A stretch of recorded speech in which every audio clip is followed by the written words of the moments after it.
So, Brother Mickey, we're now in our storyline. We're into the Congo, and you shared with our church a little bit more detail, and we sort of have an understanding what that means. So I'm eager for you to get back into there, so all the listeners will understand that. Do tell us a bit more of the backdrop here on our storyline, where it relates to the unity. I really sort of, that's a thread that really is so convicting to me from the pastoral side of things. Brother Gary alluded to some of those points where there's a constant effort to divide your church, and the source of that unity comes from all these things. So you see the hand of God directing your church, strengthening your church for an undertaking that is so far beyond human comprehension.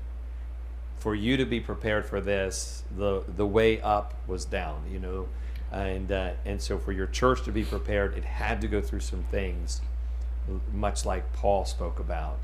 And you as an individual, Pastor Olo, your church was given the thorn in the side, right, so that grace could abound.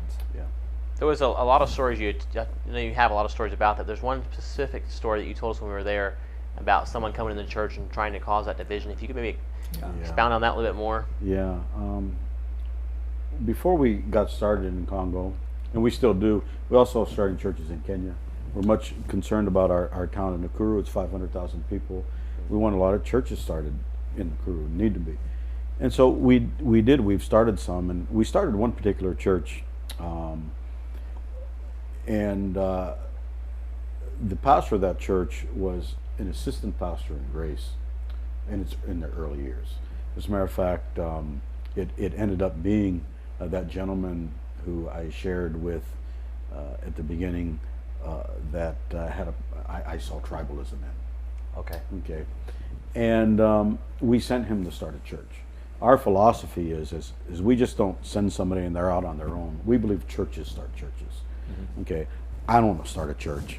A church starts a church. Right. When we send somebody to start a church, it's the Grace Bible Baptist Church that's starting that church. This guy is going to be the pastor. So the church was started, but this gentleman, he did not come up through our ministry. Okay, he was recommended to us in the early days, and his goals ended up not being what our goals were. He was kind of looking at using a church as a stepping stone.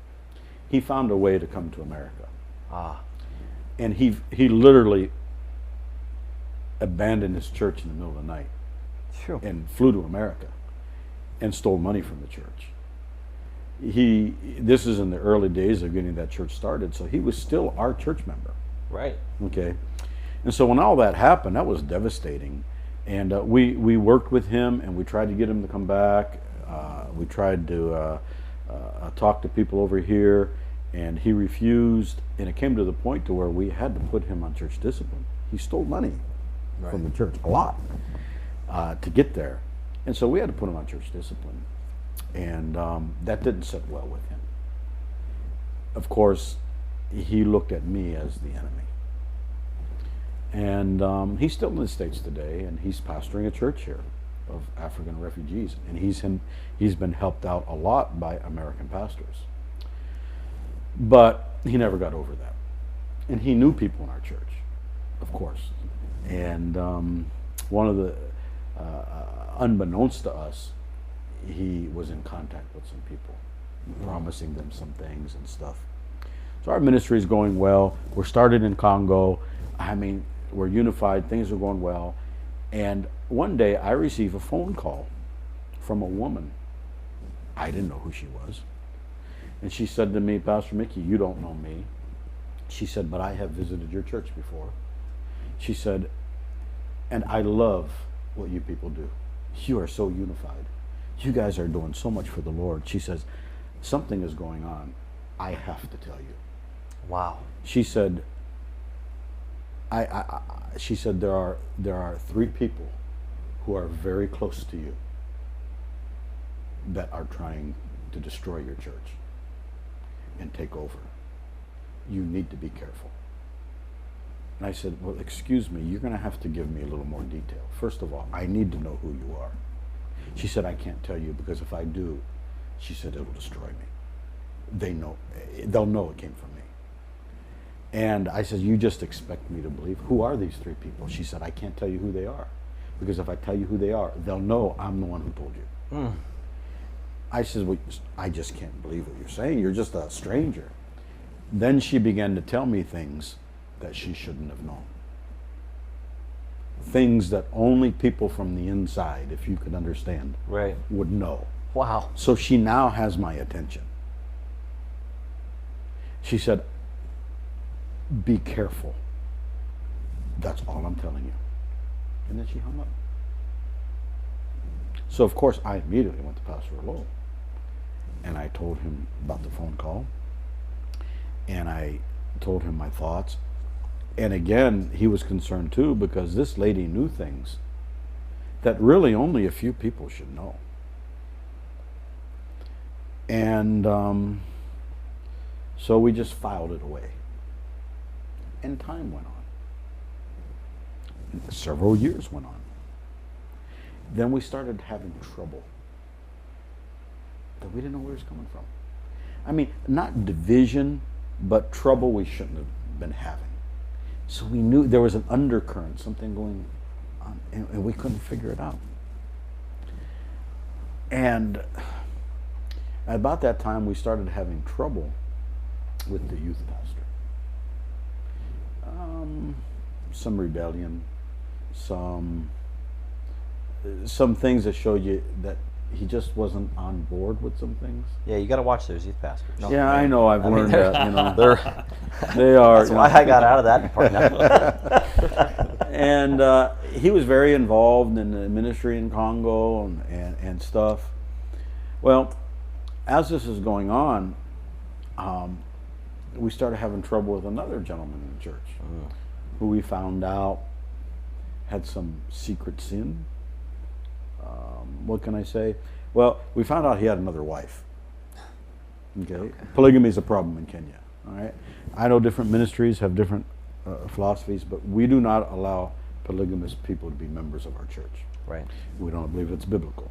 Like, that's a whole other story, you know. But that's we found out. Okay, somebody told us, somebody saw some things, so we confronted him, and he denied it. But we eventually found out it was true through the process of time. We can't put up with that. Okay, and so we started, you know, dealing with that. So when we're dealing with this, then we start seeing that all of these things. We were able to ascertain that these were 2 of the people. Mm-hmm. The third one was this gentleman that is on church discipline that's in the States. I see. He was the ringleader from the States. Well, let me go back. This guy that had a second wife, it ended up she was the one who called me and warned me. Oh, okay. Okay, because she was the second wife that nobody knew about. So she heard these conversations, she saw the emails, she saw the documentations. And so when we started dealing with this about the second wife, she came forward and she admitted, yes, I'm his second wife. And she gave all the story. And then it came out that she was the one. And so when all this happened, then she started showing me documentation. She started showing me emails coming from the States and this plan that they had. And what they were trying to do was they were trying to get the pastoral law, not understanding the bond that we have. Mm-hmm. They couldn't get to him as much as they tried. And their scheme fell apart at the end, and it was able to be revealed to the church, and we had to deal with it. But of course, this man that was greatly involved with it was the youth pastor of the church. Okay? I led him to the Lord. I trained him and his wife. I did their wedding. I mean, he was of the tribe that's predominant in the area that Pastor Lowe's not from. So if there's any division that could have come in, but God, again, God protected the church, okay, through things like that. And the church had to deal with it, and they did, and it wasn't easy, but the church stayed unified. It could have very easily divided us. since all of this happened, we have a large ministry. We have a lot of money that comes to our ministry. Our people are giving people. Last year they gave $35,000 US to missions. Wow. Through the ministry of the church. All that went to missions. When the average income is and again, because of that, all right, again, we have to be careful. It can attract people who have the wrong motives. Right. And so so God revealed that. And, you know, it was a bump in the road, but we all have those. But now we're back fully focused on reaching these countries with the gospel. Congo, Burundi, the churches have been started. In Congo, something that we found was we found remnants of churches that had been started, Baptist churches, from years ago that were dispersed because of all the wars and trouble in Congo. We began finding remnants of those. And we began working with some of those remnants to bring them back together, to get them back to a church and teaching them. And one of those places that we found was in a village called Sebele. And Sebele takes about a 10-hour trip to get there. You go by road, but there's no road. It's just a dirt path, and it's right along Lake Tanganyika. And it is a brutal trip to get there. You start early in the morning and you get there before nightfall because you don't want to be traveling at nightfall. It's in the middle of rebel territory, meaning it's territory controlled by rebels. Rebels are mostly hidden in the forest, but they control the area. So we're always careful in traveling that area. If the rebels are active, we don't go there. Okay? I mean, I believe in having faith, but I also believe you're not stupid about things. So if the rebels are active, we don't go. And because we would go there and we would hold training institute for the people, for the pastor, for that in the area. So we planned the trip. Everything was okay. It was safe to travel. We verified that. So we started the trip early in the morning, myself and Pastor Rollo, along with one other gentleman. We got the vehicle, and again, it's a long, brutal trip. Halfway there, we got a flat tire.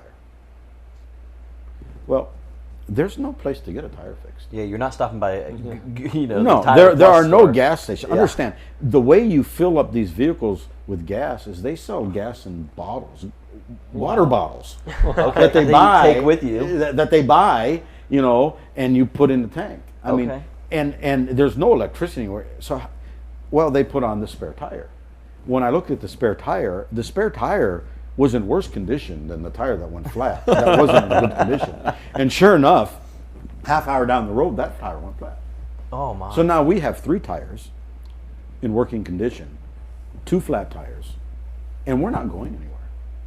So literally what they did is they got a bicycle pump. And they began to pump up this tire, the original tire that went flat, until it got enough pressure in it so that it could get put on and go down the road for 15 minutes before it went flat again.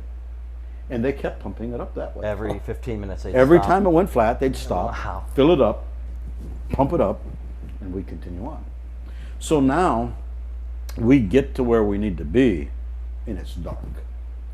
We get not to Sebele, but the vehicle can only go so far. To go out more interior, you got to take a motorbike because a vehicle can't go out that far. So now we're in Baraka, which is the bigger town. At nighttime, we need to get to Sebele. We've got to find a motorbike. We find motorbikes that take us there, and it's a 2-hour trip by motorbike. Wow. To get to Sebele. So we are going through literally the jungle to get to Sebele. We get there, it's dark.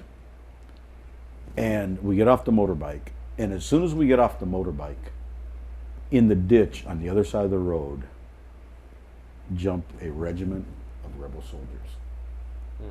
Wow, I bet you your heart pointing their guns at us, speaking, 100 miles a minute in Swahili, wanting to know who we were and what we were doing in their land. Of course, they know immediately that we're strangers, because I'm white. There's nobody in that area. Now, the Congo, in that particular area, in a lot of the Congo, is known for their minerals and their Yes. diamonds and their gold, and so a lot of times they think the white people are there as maybe the FBI maybe Well, they think we're all CIA. CIA. Okay, I remember you had told They us all that. think we're CIA. And so they think that you're there to take money from their country for your personal Right. gain, and so that's Yes, that's true. Matter of fact, the first time I ever went to that village, Sibele, I saw them selling gold ore along the road. On the Okay. road. Yes, So you along can't- right in the you can't marketplace, do that, right though. there. You can't buy it. Right? Oh no! I don't even look at it. well. He could buy it. I could buy it, but it's illegal. It's illegal. So Yeah. a lot of times you were telling me the other day at lunch that they'll buy it and then they'll come back to Kenya. Yeah. And then they'll sell it and make a huge profit. Yeah, eventually, they buy it there, then it's sold to somebody else, and it goes on up the road. So eventually, they reach like Nairobi, Kenya, to where from there it can go to other places. But the money, and the reason why it's illegal, the money that when you're there, if you buy this stuff, is going to support the rebels. right, it's going to funding support their illegal activities. Yeah. So this is the kind of place that I'm in. Yeah. And so these rebel soldiers come out, Right. and they point their guns at us, and they're talking. I am not following their Swahili at all, and they arrest us, of course. And about that time, the pastor shows up, and he's arguing with these rebel soldiers. And what happened is between the time we communicated with him and the time we went, the rebels came out of the forest, and there was not time to get word to us. Communication there is not like it is over here. Yeah, you're not picking up the cell phone and getting Right. cell service, especially in Right. the middle of the jungle. Right. And so finally the pastor looks at us and says, they've agreed that you can come to my house. So they march us to his house. His house about a 20-minute walk up the hillside. And they march us to his house. They allow us to go inside, and they post guards at the door. Now, this is just a typical village African house. It's a mud house, grass roof, small room in the where there's a table, and off to the side is a bedroom. This bedroom, Pastor Lo and myself are sharing. Small bedroom, small bed. It's the best they have. That's what we're sharing. That room, that bed. And they post guards. The rebel soldiers are keeping guard. It's late at night. We go to bed. Now, Not knowing. Go ahead. so at this time, it's pitch black, It's and it's pitch not like a lot of times what we think is dark, and we experienced that while we were there. We went to one of the churches off the beaten path, Oh, yeah.